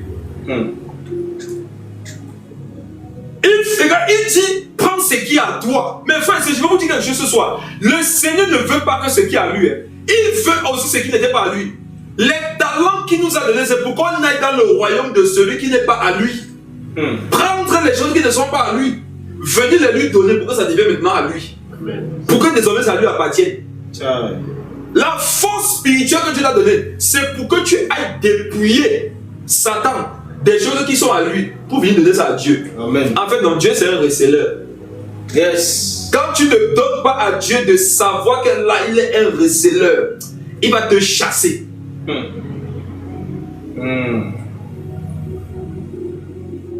Prends ce qui est à toi. Prends ce qui est à toi. Prends ce qui est à toi. Mais frère, Jésus ne veut pas que ce qui est à lui. Il ne veut pas que tu lui remettes seulement ce qu'il t'avait donné. Les talents là, c'est l'image des âmes. Autrement dit, les autres ont reçu les capacités de multiplier les âmes. Or, lui, il a donné quoi à Dieu? Une seule âme. C'était lui-même. Jésus a refusé. Quand Jésus reviendra, s'il voit que tu es sauvé du toi seul, il va te rejeter. Quelqu'un qui est sauvé, mais qui ne sauve pas les autres, c'est quelqu'un qui va te rejeter. Je répète, quelqu'un qui est sauvé, mais qui ne sauve pas les autres, c'est quelqu'un qui va te rejeter. Si tu es sauvé, pourquoi tu ne sauves pas les autres aussi? Si tu es du feu, pourquoi lorsqu'on s'approche de toi, on ne brûle pas? Si tu es de l'eau, pourquoi lorsqu'on te verse sur les gens, ils ne sont pas bouillis? Si tu es sauvé, pourquoi tu n'es pas un témoignage pour que les autres personnes soient sauvées? Il y a un problème sur ta vie. Et cette année, tu dois te lever et commencer à servir Dieu. Partout où tu es, dans ta famille, au travail, à l'école, partout, fais ce que tu peux faire pour que les âmes se donnent à Jésus. Fais ce que tu peux faire pour que les gens se convertissent. Fais ce que tu peux faire pour que le royaume de Dieu avance. Parfois même ce que Dieu demande à certaines personnes, c'est demande d'inviter les gens à l'église. Même ça les dépasse. C'est d'inviter les gens, c'est mon programme. Même ça les dépasse. Relis le verset. J'ai eu peur et je suis allé cacher ton talent dans la terre. Voici, prends ce qui est à toi. On comprend qu'une chose qui empêche beaucoup de servir Dieu, c'est quoi? C'est la peur. La peur est l'un des premiers opposants lorsque Dieu veut que tu le serves. Mais frères, vous devez renoncer à la peur cette année. N'ayez pas peur. Levez-vous et faites pour Dieu ce que vous avez à cœur de faire. Ce qui vous a demandé de faire, faites-le cette année. N'ayez pas peur. Dieu te demande cette année d'organiser un programme, organise. Amen. Dieu te demande de sortir, organiser un moment d'évangélisation, organise. Dieu te demande d'organiser un moment d'adoration, organise. Dieu te demande de sortir dans la rue, partager de la nourriture aux gens qui souffrent et de leur parler de lui. Fais ça. N'ayez pas peur. Ne vous dites pas que, et si ça ne marche pas, et s'il n'y a pas le fruit, non, regardez, faites ce que vous avez à faire. Le reste, c'est le problème de Dieu. Qu'il y ait quelque chose là-bas, qu'il y ait rien là-bas par la suite, ça ne te regarde pas. Toi, fais ce que tu peux. Une femme, un jour, est venue casser son parfum sur les pieds de Jésus et elle pleurait. Les apôtres ont été indignés contre cette femme. Jésus a dit quoi? Ne l'en empêchez pas, elle a fait ce qu'elle a pu. Elle a fait ce qu'elle a pu. Jésus veut que cette année, tu fasses ce que tu peux pour que son royaume avance. Amen. Il ne te demande pas de faire au-delà de tes capacités, non. Il connaît tes capacités. C'est la raison pour laquelle il t'a confié un certain nombre de talents, de grâce et de ses biens. Il veut seulement que tu fasses ce que tu peux faire. Mais frère, je vous garantis une chose. Si cette année, vous décidez de faire ce que vous pouvez pour le Seigneur, vous serez surpris de ce qui va sortir de vous comme capacité. Amen. Le problème est que vous ne vous levez pas pour faire quelque chose. Lève-toi, fais ce que tu peux. Tu peux quand même prier. Tu peux jeûner un peu. Tu peux parler de Jésus. Tu peux témoigner. Tu peux imposer ta main à un malade et prier au nom de Jésus. Tu peux faire beaucoup de choses. Fais ça. Toi-même, tu seras surprise des résultats. J'ai eu peur. Le monsieur a avoué qu'il a eu peur. La peur, c'est un opposant au service de Dieu. J'ai eu peur que comme je n'ai pas prié hier, tu ne vas pas m'exaucer aujourd'hui. J'ai eu peur que comme hier, je me suis mal comporté envers mon frère. Aujourd'hui, tu ne veux pas écouter ma prière. J'ai eu peur que comme la semaine passée, je n'ai pas fini le moment de jeûne. Je ne vais pas avoir la capacité de chasser ces démons. J'ai eu peur que comme hier, je n'ai pas fini de méditer. J'ai dormi sans méditer. Tu ne veux pas méditer pour guérir ce malade. Regarde. Parfois, Dieu va t'utiliser pas parce que tu as médité la veille, mais parce que tu as dormi sans méditer. Quand toi-même tu vas voir comment Dieu t'a utilisé alors que tu n'as pas médité, tu vas sentir une conviction que je dois pas être paresseux avec la méditation. Voilà que je n'ai même pas médité, mais je n'ai pas utilisé. Est-ce que je dois revivre comme ça? Non. Mes frères et sœurs, quand Dieu vous utilise, alors que vous savez que vous êtes léger dans votre vie de consécration, ça vous interpelle à aller vous consacrer. Vous savez de quoi je parle. Amen. Tu t'es mis en colère contre ton frère, tu as mal parlé, mais après Dieu t'a utilisé pour chasser un démon. Et quand tu t'es assis, tu t'es dit, est-ce que quelqu'un que tu utilises pour chasser les démons doit encore se comporter comme je me comporte là? Et tu as compris qu'il fallait que tu changes. Donc, le service perfectionne le caractère. Le service interpelle à changer, à être transformé, perfectionné. Il a dit, prends ce qui est à toi. Lis la suite. Son maître lui répondit, serviteur méchant et paresseux. Ne pas servir Dieu, c'est être quoi? Méchant. Et paresseux. Paresseux. Dieu n'appelle pas paresseux ceux qui ne font aucune œuvre séculière. Dieu n'appelle pas paresseux celui qui dort seulement. Tu peux être actif 24 sur 24 dans le monde, mais Dieu dit que tu es paresseux. Pourquoi? Parce que le service que tu fais, ce n'est pas le service pour lui. Yes. Serviteur méchant. Méchant. La méchanceté, c'est d'enlever la vie de ton prochain. Non. La méchanceté, c'est de voler l'enfant de quelqu'un. La méchanceté, c'est de détruire une famille. Non, ce n'est pas que ça. La méchanceté, c'est de ne pas servir Dieu. Quand tu ne sers pas Dieu, tu es méchant. Quand tu refuses de servir Dieu, tu es un serviteur méchant. Où est-ce qu'on nous a dit dans ce texte que ce monsieur a fait du mal à son prochain? Nulle part. Où est-ce qu'on nous a dit qu'il a escroqué? Il a pris la femme de quelqu'un. Non. Vous l'avez vu dans l'ivrognerie. Vous l'avez vu dans une boîte de nuit. Non. Vous l'avez vu chercher les enfants des gens au quartier. Non. Mais son serviteur dit qu'il est, son maître dit qu'il est quoi? Méchant. La méchanceté, c'est de ne pas servir Dieu. Et parfois tu es méchant, tu crois que tu es humble. Il y a des gens, ils sont méchants, ils croient que c'est l'humilité. Oh, moi je ne suis pas digne. Moi, regardez, voici les plus méchants. Non, moi l'église, j'aime m'asseoir tranquille. J'écoute la parole, je rentre chez moi. Je viens devant le micro. J'amplifie ma voix et je dis qu'il n'y a pas plus méchant que toi. Il n'y a pas plus méchant que les gens qui disent que moi, je viens seulement à l'église, moi écoute la parole, je rentre chez moi et n'aime pas les problèmes. Pardon, l'église, les gens sont bizarres, les gens sont comme ça, les gens sont comme si. Sors du monde, non, maman. Tu fais encore quoi sur la terre avec nous? Avant l'enlèvement, enlève-toi. Avant le retour du Seigneur, retourne-toi toi-même au ciel. Tu fais quoi avec nous sur la terre? Quitte la terre, non? Pas. Les gens sont bizarres, les gens, on m'a blessé. Regarde, voilà la lame qui se plaint qu'on l'a blessée. Il y a des lames qui se plaignent qu'on les a blessées. Oh. Tu as des bistouris qui se plaignent qu'on les a blessés. Tu as des machettes, tu as des épées qui se plaignent qu'on les a blessés. Tu sais ce que toi aussi tu nous as fait. Tu sais ce que tu nous as fait. Ou bien parce qu'on ne parle pas. Tu es sûr que si on donne ton nom comme sujet de dissertation, ce qui va sortir, ça sera joli à lire. Peut-être qu'on ne te parle pas, tu crois que toi là tu es parfaite. Hein? Vraiment, moi j'ai décidé que les autres ont dit tu m'as non. Mais les gens qui sont méchants, qui ne veulent pas servir Dieu, eux c'est tout que on m'a, quand je viens à l'église, je m'assois, j'écoute la parole, je rentre chez moi. Je n'aime pas me mélanger aux gens, parce que quand je m'approche des gens, ça devient autre chose, et après mon nom sort dans les choses. Regarde, ton problème c'est que tu es quoi? Méchant. Dis fort, est-ce qu'ils entendent bien? Méchant. Est-ce qu'ils ont? Dis-le. Méchant. C'est que tu es méchant. Tu peux te convertir. Tu as reçu des talents venant de Dieu, mais tu es méchant. Les méchants ne n'hériteront pas le royaume des cieux. Apocalypse 21, le verset 8, c'est écrit là-bas. Yes. Les méchants ne vont pas aller au ciel. Cet homme va aller en enfer pas parce qu'il n'avait pas reçu des talents, mais parce qu'il était méchant. Et la méchanceté, c'est d'avoir des capacités spirituelles et de ne pas les utiliser. Tu vois la peur de te tromper là, non, c'est la méchanceté. Tu vois la peur de ne pas, tu vois la peur de faire les erreurs là, non. En fait, c'est la méchanceté qui produit ça. La peur de faire les erreurs en servant Dieu vient d'une source qu'on appelle la méchanceté. Ce n'est pas la prudence, c'est la méchanceté qui te dérange. Ce maître nous dit serviteur méchant et paresseux. Tu peux travailler 24 sur 24, 7 jours sur 7, mais Dieu dit que tu es paresseux. Parce que tout ce que tu fais là, il n'y a pas son service à l'intérieur. Lis la suite. Tu savais que je moissonne. C'est étonnant justement. Tu savais que je moissonne.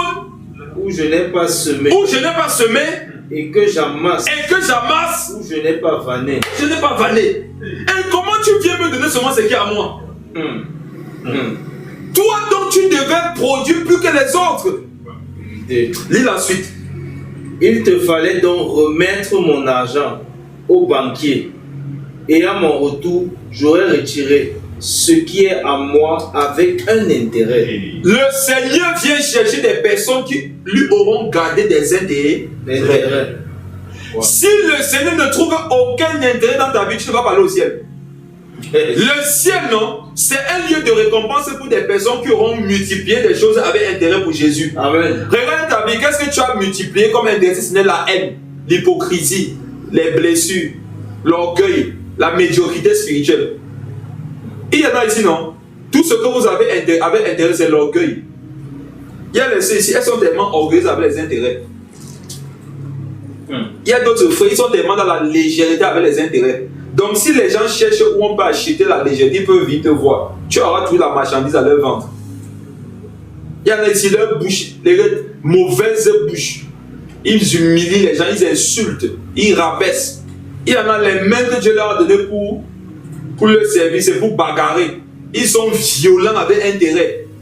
Il y en a ici, leurs yeux, au lieu de contempler la grâce que Dieu leur a accordée d'être en vie, au lieu que leurs yeux contemplent la gloire de Dieu, c'est bien fait. C'est là pour convoiter les films pornographiques. Ils sont dans la pornographie avec intérêt, masturbation avec intérêt. Au point où même certains démons se plaignent déjà de Satan, qu'il fallait leur dire que c'est nous les démons de la masturbation, pas eux. Il y a beaucoup de démons qui se sont sentis victimes de la masturbation parce qu'ils venaient pour vous tenter, mais au final c'est eux qui étaient tentés par vous. Il y en a ici, les démons ne les tentent plus, c'est eux qui tentent les démons. Tellement ils sont devenus excellents dans les péchés qui étaient régis par certains démons. C'est le temps que tu changes. Tu savais ça et tu as joué. Il y en a ici, ils savent que Jésus revient, mais ils jouent avec leur vie. Ils savent que Jésus revient, mais ils jouent avec leur vie de prière. Tu sais que Jésus revient, mais tu joues avec ta vie de méditation, de consécration, de sanctification. Tu sais que Jésus revient, tu te comportes comme ça. Tu vas payer. Tu vas payer. Écoutez la suite. Ôtez-lui donc le talent Au début, ça c'est la première chose. Ensuite, et donnez-le à celui qui a les 10 talents. lis le verset qui précède.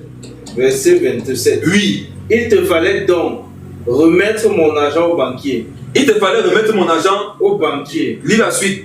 Et à mon retour, j'aurais retiré ce qui est à moi avec un intérêt. Donc, ce talent-là, il fallait donner ça à un banquier. Un banquier. À mon retour, j'aurais pris ça avec intérêt. Intérêt. Maintenant, regarde à qui il demande qu'il donne. Il a demandé qu'on prenne le talent, non? Pour donner à quelqu'un. Or, il vient de dire précédemment qu'il faut donner à un banquier. Regarde à qui on a donné à qui? À celui qui avait les 10 talents. Donc, ceux qui fructifient les choses de Dieu, comment on les appelle dans l'esprit? Banquier. Amen. Ceux qui multiplient l'œuvre de Dieu sont des banquiers. Amen. Amen. Donc, ils ne doivent pas souffrir ni avoir peur d'être pauvres. Yes. Qui a remarqué que plus quelqu'un sait, Dieu devient riche? Vérité. Vérité. Vous qui servez Dieu, vous êtes des banquiers. Yes. Amen. Les banquiers ont accès à quoi? À l'argent. Regarde le verset là qui se précède. Il te fallait donc remettre mon argent au banquier. Il te fallait remettre quoi? Mon argent. Au départ, on avait dit que c'était les biens, non? Talent. Talent, non? Oui. Mais ici maintenant, Jésus dit explicitement que c'est quoi? L'argent. On peut servir Dieu sans l'argent. Non, pas de- Gagnons. Amen. Gagnons. Sans togolais, ça veut dire que l'argent est bien. Yes. Mon gars va voir s'il va rire.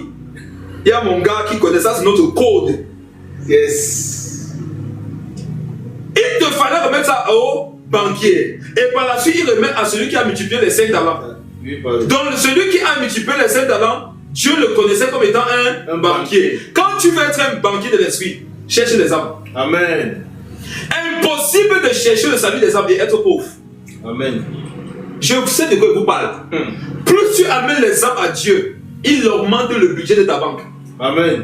Le monsieur qui a multiplié les 5 talents, il a multiplié, ça faisait 10. 10 talents. Maintenant, on a pris celui-ci, on lui a donné parce qu'il a bien multiplié. Vérité. Ça fait que maintenant, il a combien de talents? 11. 11. Je prophétise sur ta vie. Au fur et à mesure que tu vas sauver les âmes, Dieu va t'enrichir. Amen. Quand on dit talent, les gens peuvent dire que c'est les dons spirituels, c'est vrai, il y a ça dedans. Mais spécifiquement, en bas, on te fait comprendre qu'il y a quoi dedans? L'argent. Amen. Tu es un enfant de Dieu qui veut servir le Seigneur. Tu ne penses pas à l'argent, tu es un faux serviteur de Dieu. Yes. Tu n'es pas un bon serviteur de Dieu. Un bon serviteur de Dieu, en servant Dieu, il doit penser à l'argent. Gagnons. Amen. Je prie que tous ceux qui veulent servir Dieu sans l'argent, que tout l'argent qui était prévu pour leur service, ça vienne sur ma vie au nom de Jésus. Amen. Je sais qu'il y en a ici qui sont connectés. Ils dorment avec les anges. Nous dormons sur les matelas, eux ils dorment sur les nuages. On brosse nos dents avec la pâte dentifrice, ils brossent les dents avec le ciel. Ils n'ont pas besoin d'argent. Tout ce qu'ils veulent, c'est les âmes. Dans la prière, Seigneur, je prie que tout l'argent qui devait être sur leur vie, pendant qu'ils te servent, vienne sur ma vie. Au nom de Jésus-Christ. Amen. Il fallait donner ça à quelqu'un qui va me dire, et regarde, à partir d'aujourd'hui, sois conscient que tu es un banquier. Amen. Mais ce qui te donne le droit légal d'être un banquier, c'est de multiplier les talents, les grâces, les âmes, les biens de Dieu. Et un banquier a facilement accès à l'argent de la banque, au prêt, à la liquidité. Amen. Qui a vu un banquier avec le t-shirt? Passons. Amen. Lis la suite. Ôtez-lui donc le talent et donnez-le à celui qui a les 10 talents. Lis la suite. Car on donnera à celui qui a Oui, et il sera dans l'abondance. oui. Mais à celui qui n'a pas, on ôtera même ce qu'il a. Donc cette année, si tu sais Dieu, tu seras dans l'abondance. Amen. Ce n'est pas une prophétie que Dieu me dit maintenant, c'est une prophétie qui est biblique. Et les prophéties les plus fortes, les plus stables, les plus précises et les plus durables, ce sont les prophéties qui sont dans la parole. Amen. L'esprit de prophétie, c'est le témoignage de Jésus. Jésus. Le nom de Dieu, c'est la parole de Dieu. Et voici la parole qui dit que si tu sais Dieu, qu'est-ce qu'il fait de toi? Il va te donner davantage. Cette année, pendant ton service, Dieu va t'augmenter dans tous les domaines de ta vie Amen. au nom de Jésus. Amen. Pas parce que moi je le veux. Pas parce que Dieu a fait miséricorde ce soir, mais parce que c'est un principe qu'il a laissé dans sa parole. Lis le dernier verset. Verset 30. Verset 30. Et le serviteur inutile, Écoutez, j'étais le serviteur, inutile. est-ce que la Bible a refusé qu'il est serviteur? Non, pas Il est serviteur, mais il est serviteur quoi? inutile. Il y a deux serviteurs dans la Bible, des serviteurs utiles et des serviteurs inutiles. Les deux portent le nom de serviteurs. Les deux sont des serviteurs, mais ils n'auront pas les mêmes gains. Dis la suite. Et le serviteur inutile, jetez-le dans les ténèbres du dehors, où il y aura des pleurs et des grincements dedans. Les ténèbres de dehors où il y a les pleurs et les grincements dedans, c'est l'image de quoi? De l'enfer. Parle fort qu'ils comprennent. De l'enfer. C'est l'image de l'enfer. Quiconque ne multiplie pas les grâces que Dieu lui a confiées, les talents, les biens que Dieu lui a confiés, quiconque ne sauve pas les âmes, est en train de nous montrer que lui-même, il va dans l'enfer. Si tu es vraiment au ciel, on doit te voir amener les gens au ciel. Parce que tu viens de là-bas. Amen. Si donc tu n'amènes jamais personne là-bas, on comprend voilà que toi-même tu n'es pas là-bas. Il est question d'amener les gens où tu es. Quand les gens sont dans les loges, on leur demande d'amener les gens dans les loges, non? Vérité. Qu'est-ce qui prouve qu'ils sont dans les loges? Ils amènent les gens dans les loges. Qu'est-ce qui nous montre que toi tu as une école? Tu amènes les élèves dans ton école. Qu'est-ce qui nous montre que toi tu es au ciel? Tu nous amènes les âmes au ciel. On comprend par là que la chose, il y a pas, les choses qui vont faire que les gens soient jetés dans les ténèbres de dehors, où il y a les pleurs, les grincements dedans, c'est pas que l'impudicité, c'est pas que l'ivrognerie, c'est la méchanceté et la paresse de ne pas servir Dieu. Cette année, ne fais pas l'erreur d'être méchant et paresseux en ne servant pas Dieu. Tout ce que tu peux faire pour que les âmes soient sauvées, pour que l'église avance, pour que le royaume des cieux avance, regarde, ne te prive pas de le faire. Si donc tu es méchant et paresseux en ne servant pas Dieu, comment on appelle donc ceux qui servent Dieu? Ils sont bons et comment? Et travailleurs. Et ils sont banquiers. Amen. Oh, je m'accroche à cette banque. Amen. La banque de l'esprit, Amen. qui est toujours ouverte et disponible pour ceux qui ont à cœur de faire avancer le royaume des cieux. Amen. Vous tous qui dépensez votre argent pour le Seigneur, que vous soyez multipliés au nom de Jésus. Amen. Vous tous qui dépensez votre temps, que vous soyez multipliés. Amen. Vous tous qui dépensez votre argent, que cet argent augmente dans vos vies. Amen. Votre temps, que Dieu rachète ce temps. Amen. Vous tous qui utilisez votre force pour servir le Seigneur, que le Seigneur vous restaure. Amen. Au nom de Jésus. Amen. Amen. Amen. Merci Seigneur Jésus. Merci Seigneur Jésus. Merci Seigneur Jésus. Cette année, nous allons servir Dieu. Nous allons le servir avec notre temps. Entre guillemets que je mets notre temps. Avec le temps que Dieu nous donne. Amen. Avec l'argent que Dieu nous donne. Avec les biens que Dieu nous donne. Les talents, les grâces que Dieu nous donne. Nous allons le servir cette année. Amen. Et quand nous le servirons, il nous augmentera dans tous les domaines de nos vies. Au nom de Jésus. Amen. Si tu sers Dieu dans ton célibat, tu le serviras dans le mariage. Amen. Pourquoi tu ne sers pas Dieu dans ton célibat, mais tu pries pour que Dieu t'envoie un mari? Pour que vous soyez paresseux comme dans ton célibat là. Il y a des gens qui demandent la prière pour se marier. Le même moyen de demander le mariage à Dieu, non, c'est le... Regarde, dans ton célibat là, mon ami, sers-le. Amen. Montre-le que c'est Jésus. Si on peut mettre servi quand tu vas me mettre avec quelqu'un. Amen. Tu es paresseuse. Tu es paresseux dans le célibat. En ce qui concerne le service de Dieu, mais tu veux le mariage. Abat le mariage dans ta vie. Commence à servir Dieu. Elles sont là, elles pleurent dans leur chambre. Tant que tu m'envoies pas mon mari, elle ne te sert plus. Oh. Parce que tu penses que Dieu t'attend. Parce que Dieu a besoin de toi. Tu es indispensable. Tu te prends pour Moïse. Moïse a dit, si tu me sauves pas ce peuple, efface mon nom.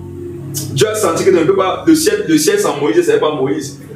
Tu es aussi venu que, si tu me donnes mon mari, tu sais plus. Qui te voit même? Qui te connaît? Vois-moi. Au lieu de supplier pour que les derniers frères qui restent, Dieu pense à toi. Elle veut venir faire. On appelle ça quoi? Tu fais la clé à au Seigneur. Toi qui? Tu fais les veto à Dieu. C'est toi qui pleures que le temps passe, non? N'est-ce pas Dieu hors du temps? C'est toi qui dis que il a 35 ans, non? Dieu a quel âge? Dieu a l'âge. Le temps, lui-même trouve son âge en Dieu. Yes. Toi, tu veux venir. Il y a pitié de certains frères et sœurs ici. Le meilleur moyen de dire à Dieu que c'est Jésus, je vais me marier, une famille dans ton célibat, non. Dors à l'église. Yes. Je dis que non. Dors à l'église. Les autres nettoient les chaises avec les torchons, toi lèche les chaises. Quand on adore le Seigneur, les autres sont à genoux, toi tu couche-toi. Les autres prêchent l'évangile, ils rentrent à 15h, rentrent le lendemain. C'est Dieu. Dis que c'est Jésus, comme je suis libre pour l'instant, je te sers. C'est comme ça que je serai aussi motivé à te servir quand tu vas me donner d'être dans un foyer. Amen. Amen. Je sais que j'ai fini comme ça parce que cette parole a son client. Ça a son client. Mais frères, nous allons prier.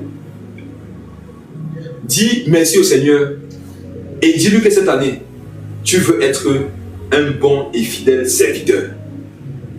Dis à Dieu de t'aider cette année à multiplier ses biens, ses grâces, ses talents qu'il t'a donnés. Dis au Seigneur de te permettre, de ne pas permettre que tu sois infructueux. Dis à Dieu que tu peux porter du fruit, qu'il t'aide. Dis à Dieu de te donner de vivre hors de la peur, hors de la méchanceté, hors de la paresse. Dis à Dieu que tu t'engages à le servir avec tout ce que tu es, avec tout ce que tu as. Dis au Seigneur de ne pas permettre que ton service soit inutile, que ça puisse porter du fruit. Et prie aussi que pendant que tu le sers, qu'il augmente ce que tu es, qu'il augmente ce que tu as. Que tu sois un banquier pour lui, un temple pour son esprit, un dépôt de sa grâce, un robinet de sa faveur, une bonté manifeste, un travailleur pour le Seigneur, utile pour Dieu, utile pour son prochain, au nom de Jésus. Amen. Amen. Amen. Amen.